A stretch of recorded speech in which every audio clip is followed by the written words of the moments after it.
There are two types of fat in your body, and they are not equal. The fat you can pinch, the stuff that's just under your skin, that is largely cosmetic. That's basically your body's stored energy. It's not doing you any metabolic favors, but it's also not dangerous. The dangerous kind is visceral fat. That's wrapped around your liver, your pancreas, your intestines.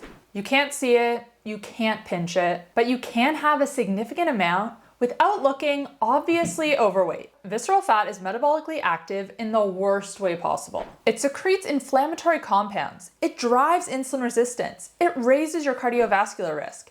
And it's one of the hardest types of fat to shift through diet and exercise alone, especially as growth hormone declines with age. Now, there are definitely ways to target it through diet and exercise. People who say you can't spot reduce fat, they're talking about subcutaneous fat. But visceral fat is different. Reducing alcohol can reduce it, eating more of certain nutrients, and also sprinting. These have all been proven to target visceral fat. But today we're talking about a peptide, and a peptide that has been specifically studied to target visceral fat. It's called Tesamorelin. It has FDA approval, and the research behind it is genuinely compelling. So today I'm breaking down what it is, what the research shows, and who it might be relevant for. And also what you need to know before considering it, because there are a few things to consider. Now, I've been talking about peptides a lot recently on my channel, but today we're focusing specifically on Tesamorelin. But if you're a bit confused about what exactly peptides are, maybe you've seen the word thrown around and you don't really understand it, I do have a full explainer video, which I'll link on the screen now. A lot of times when people reference peptides, they're talking about weight loss peptides. Semaglutide, aka Ozempic, is a weight loss peptide. So is tirzepatide, aka Zepbound. And the newer one that is getting a lot of attention is retatrutide. Most people approach fat loss as a single problem. Eat less, move more, lose fat. It's simple, right? And sure, that might work to a point, but it mainly works with subcutaneous fat. Like I said, that is our body's stored energy. Visceral fat is the result of inflammation. It's the result of high insulin. So our approach to target it needs to be a bit different. Visceral fat is highly sensitive to cortisol. Chronic stress, poor sleep, and elevated cortisol directly drive visceral fat accumulation, which is why sometimes people who eat well and exercise still do carry a lot of visceral fat. Chronic cardio, which is essentially chronic stress without proper recovery, this can lead to a buildup of visceral fat. And we do see this quite a bit in runners. Not elite athletes who are actually recovering properly, but everyday people who are trying to run more, maybe training for a marathon, actually training and recovering properly. Visceral fat is also strongly linked to insulin resistance, and it actually goes both ways. Visceral fat makes you more insulin resistant, and insulin resistance leads to more visceral fat. But the other major factor is growth hormone.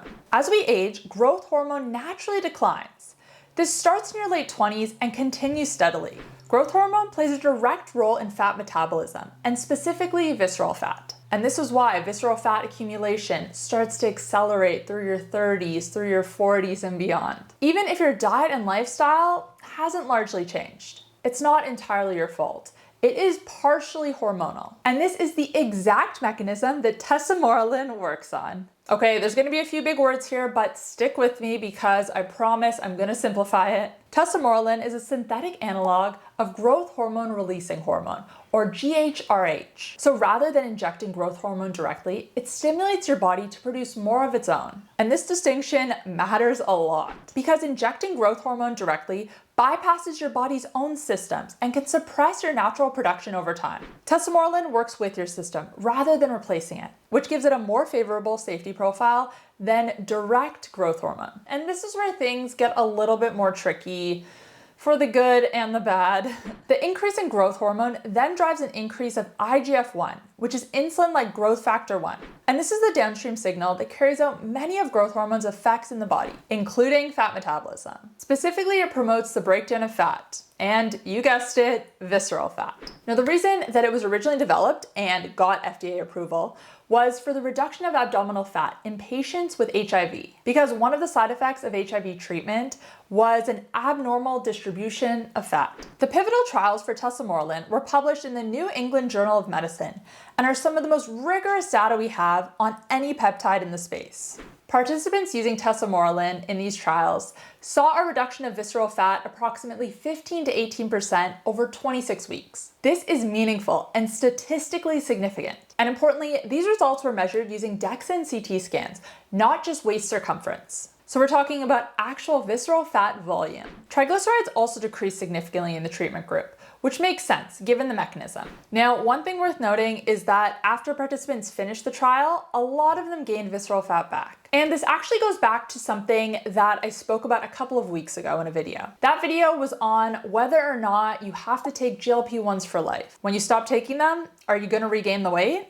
And in the video, I spoke about an interesting side effect that semaglutide, tirzepatide, and retatrutide specifically have. And that's that they can actually help to change behavior. They make you less likely to drink alcohol, to eat fast food, to gamble. So if when you're on a peptide, you take advantage of that window, of that increased discipline, of that increased ability to build habits, then you are more likely to see long-lasting results when you stop taking them. Now, I haven't seen too much about if Tesamorelin changes behavior in the same way that some of these peptides like retatrutide do. But either way, during that time when you're on the peptide, you should try to be building habits that you can maintain if you want to maintain your results. Because if you stop taking them and you keep eating, you keep living in the way you were beforehand, that was the reason you built up all this visceral fat, it's gonna build back up again. And this is why we need to look at these peptides as a tool that we can use on top of an already solid foundation or a foundation that we're building. They aren't a cure. They aren't a solution. Now, if you've watched my video on retatrutide, which I'll link above, you'll know that it has also been shown to significantly help with weight loss, and visceral fat included. However, it's through a completely different mechanism. Retatrutide works on GLP-1, GIP, and glucagon receptors.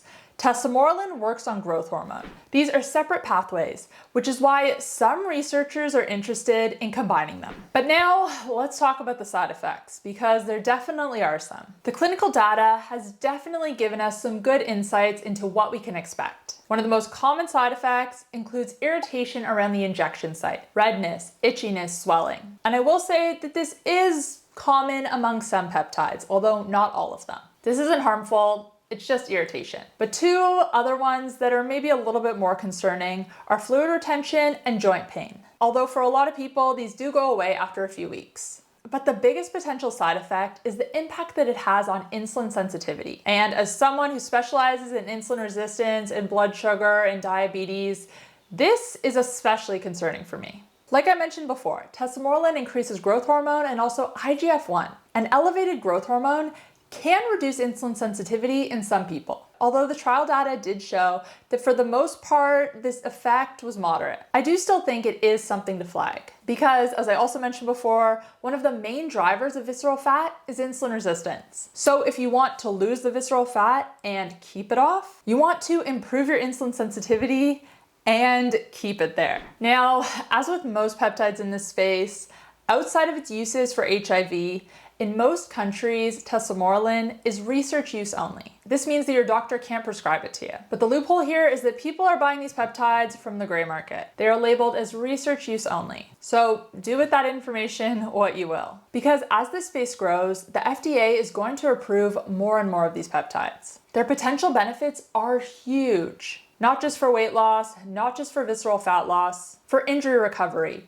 for skin health, for hair growth. Because you can think of peptides as signals. They signal your body to do something, whether that's burn more fat or repair your tissue. And I want you to have the relevant info for when they do become more widely available. Based on the mechanisms and on the research, I would say the people who are going to benefit the most from Tesamorelin are the people who have a lot of visceral fat. Think of a beer belly. They're also going to benefit people more in the context of declining growth hormone. So think 40s and above. For anyone under that age, the cons are probably going to outweigh the pros. But your first line approach should always be focusing on diet, exercise, and lifestyle.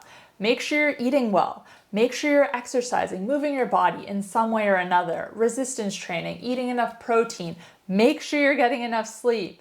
Make sure your stress is managed. If you have all of this dialed in, peptides can help you to accelerate results or give you specific results in one area. But if you don't have the foundation in place, or if you're not building it while you're on these peptides, then the results, they're not gonna last long term, for the weight loss peptides at least. The results with Tesamorelin are real. They're significant. They're pretty impressive. But this is one peptide that I'm a little bit wary about. The decrease in insulin sensitivity is a bit of a red flag for me, but I'm curious to see more as more research comes out. Now, if you want more information on peptides and retatrutide specifically, I'm gonna link my full explainer video on the screen now. Retatrutide works through a completely different mechanism for fat loss and food noise, but the results are extremely impressive. And if there's another peptide that you're interested in that you would like a deep dive on, let me know in the comments down below. Thanks guys for watching, and I'll see you in the next one.